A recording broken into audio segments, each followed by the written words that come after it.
Assalamualaikum warahmatullahi wabarakatuh. Halo anak-anak semua, selamat pagi. Waalaikumsalam warahmatullahi wabarakatuh. Pagi, Bu. Apa kabarnya hari ini? Alhamdulillah baik.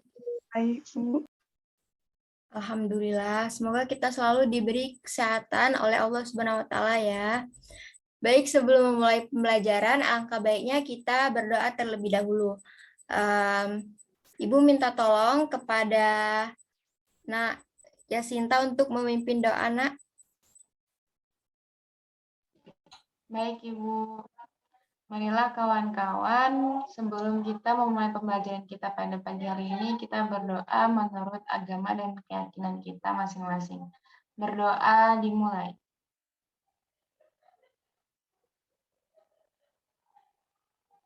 Berdoa selesai. Sudah, Ibu. Amin. Terima kasih ya. Nah, hari ini kita akan belajar dengan tema indahnya keragaman di negeriku. Tema 7 tentang keberagaman yang ada di Indonesia. Nah, dengan pembelajaran hari ini diharapkan anak-anak semua dapat memahami makna indahnya keragaman yang ada di Indonesia. Selanjutnya, anak-anak diharapkan untuk dapat mampu mencocokkan contoh penerapan jenis atau macam gaya berdasarkan gambar. Baik, sebelum itu Ibu akan mengabsen kehadiran kalian terlebih dahulu ya. Sinta Novita Sari. Hadir, Bu. Yasinta Almaida. Hadir, Bu. Yoza Fatona. Hadir, Ibu. Widya Mitasari. Hadir, Bu. Alhamdulillah anak-anak semua hari ini rajin ya dan hadir semua. Semoga selalu bersemangat dalam mengikuti pembelajaran di hari-hari berikutnya. Nah, baik sebelum itu Ibu izin share screen dulu ya. Di sini kita akan menyanyikan lagu wajib nasional terlebih dahulu.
Baik, sebelum itu Ibu akan bertanya kepada kalian.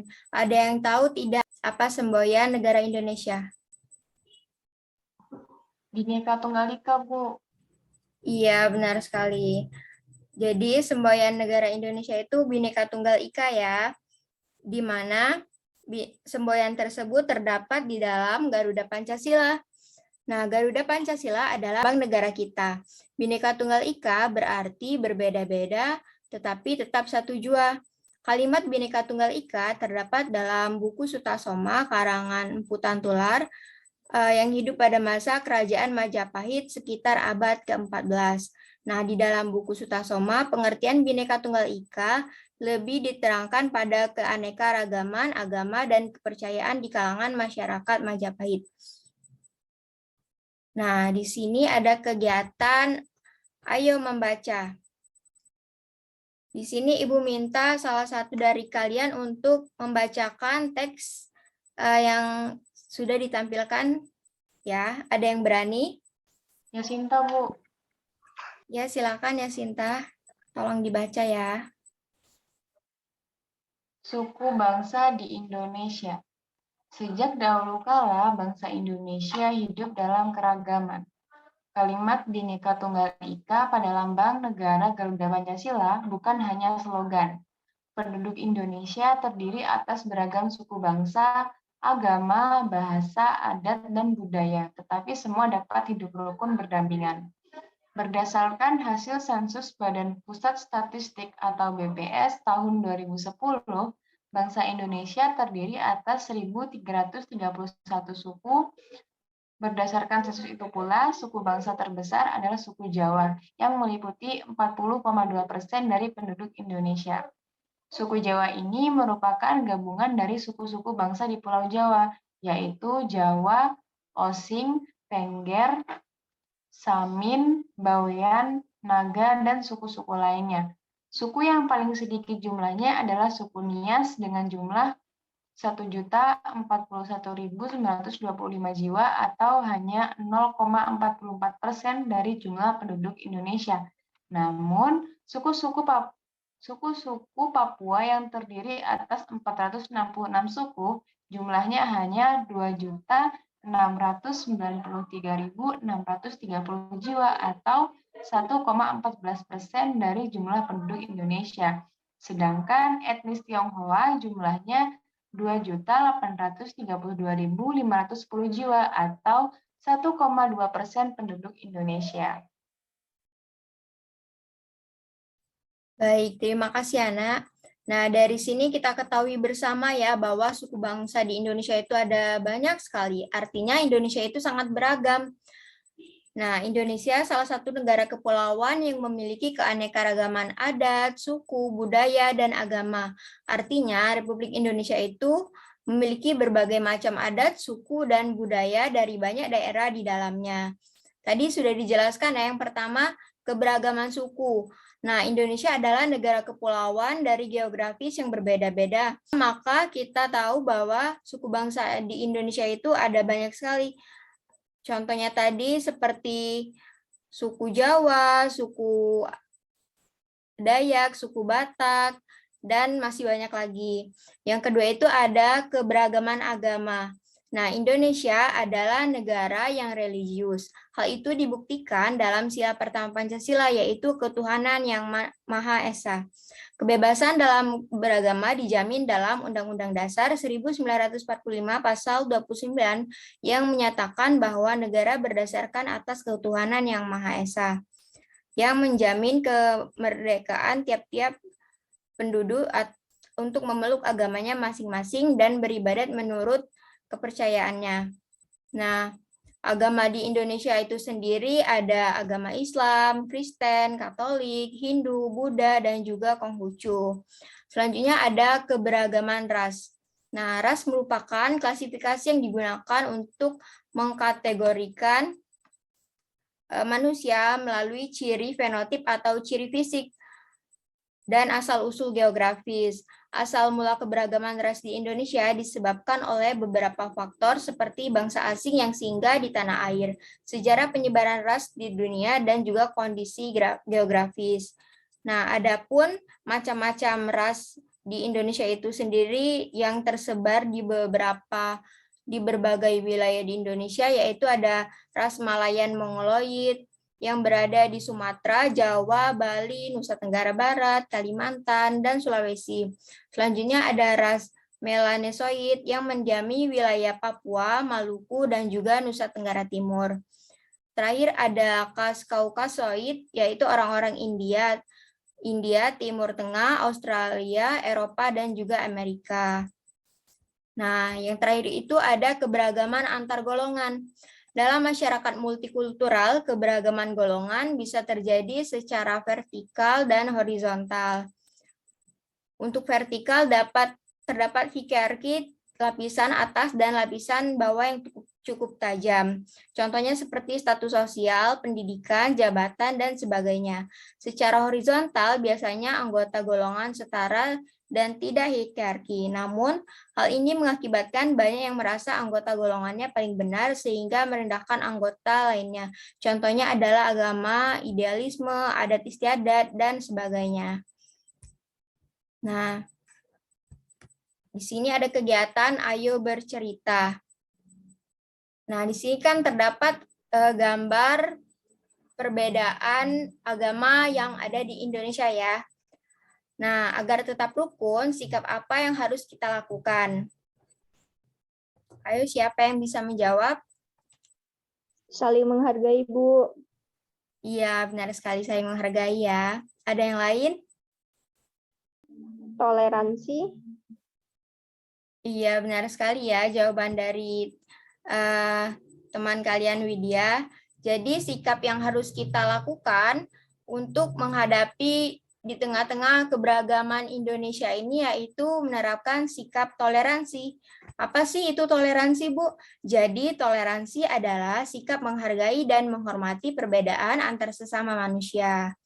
Nah, pentingnya menjaga toleransi di dalam keberagaman karena sifat toleran dan juga tegang rasa terhadap perbedaan di tengah kemajemukan masyarakat ini harus ditanamkan sejak dini supaya dapat menerima perbedaan yang ada. Nah, manfaat atau fungsi yang kita dapat dengan menerapkan sikap toleransi itu sendiri yaitu dapat menjaga persatuan, mencegah konflik, perpecahan masyarakat, dan juga dapat meningkatkan jaga keharmonisan masyarakat ya.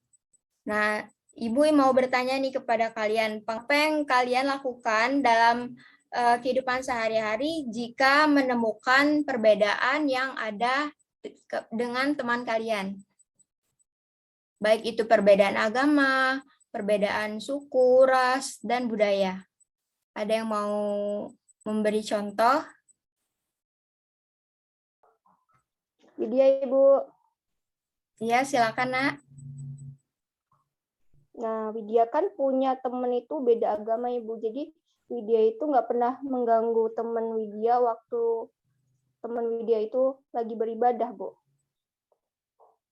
Iya, benar banget. Jadi, itu ya salah satu contoh yang harus kita terapkan dalam kehidupan kita sehari-hari. Misalnya, teman kita ada yang berbeda agama, ataupun berbeda suku, atau berbeda ras. Kita harus saling menghargai dan juga menghormati mereka yang sedang melakukan ibadahnya. Contoh, salah satu contohnya ya. Baik, selanjutnya kita akan mempelajari tentang gaya. Nah, di sini anak-anak Ibu semua ada yang tahu belum nih pengertian gaya itu sendiri apa?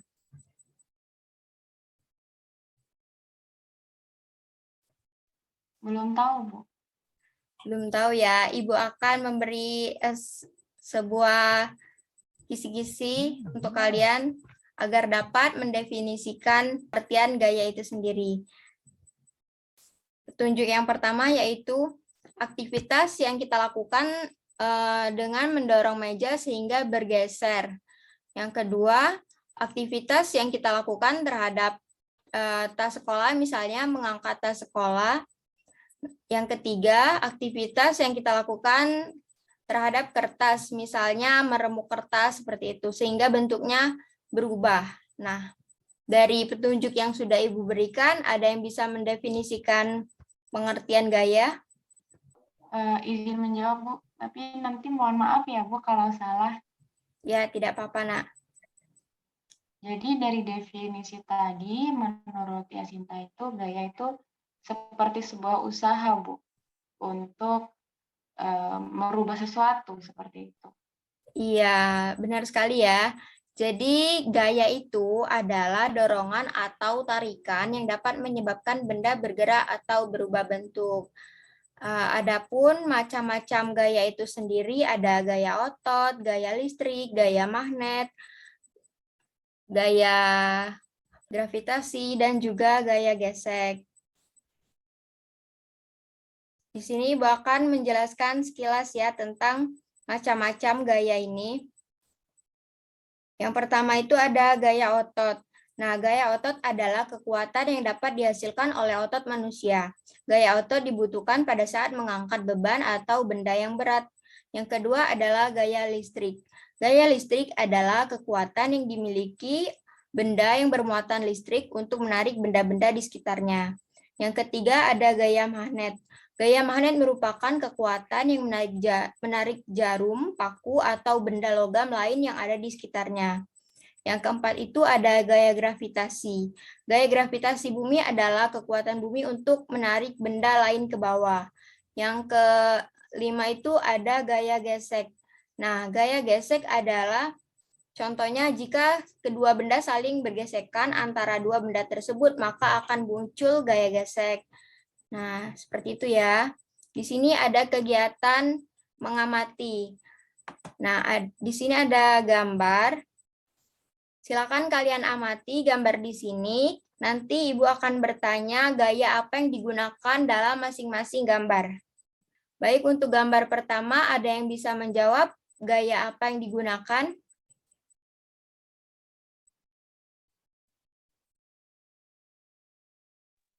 Gaya otot bukan, Bu? Ya, benar sekali ya. Siapa tadi yang menjawab? Ya, Sinta ya. Ya, benar Cinta, sekali. Bu. Salah satu penerapan gaya otot itu contohnya adalah mendorong mobil. Selanjutnya yang gambar kedua, ada yang bisa menjawab gaya apa yang digunakan? Gaya listrik, Bu. Iya, benar sekali. Gaya listrik itu salah satu penerapannya adalah pada sebuah lampu ya, karena dia menggunakan listrik. Contoh yang ketiga, ada yang bisa menjawab? Gaya gravitasi, Bu. Gaya magnet, Bu.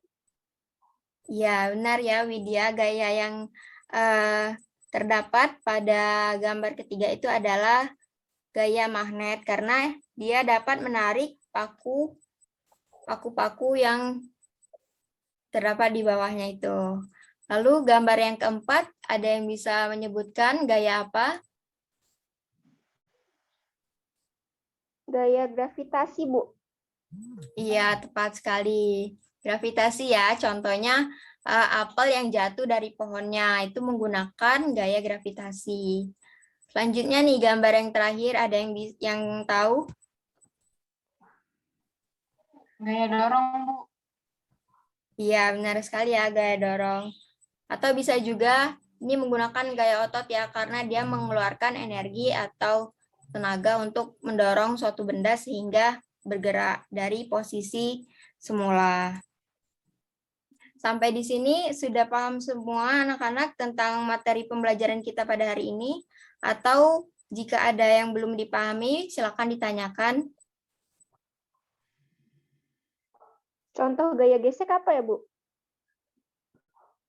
Balik ya. Nah ini ya, jadi contoh gaya gesek itu misalnya saat mobil atau motor melaju di jalan terjadi gesekan antara roda dengan jalan. Lalu contoh yang kedua itu misalnya ketika berlari terjadi gesekan antara kaki dengan tanah. Seperti itu ya Widya. Ya, dimengerti, Bu. Ya, terima kasih. Cukup ya. Baik, Ibu anggap anak-anak semua dapat memahami materi pembelajaran dengan baik ya. Nah, sebelum itu Ibu akan memberikan tugas kepada kalian. Silakan keluarkan kertas dan penanya, lalu ditulis tugas yang Ibu berikan ini.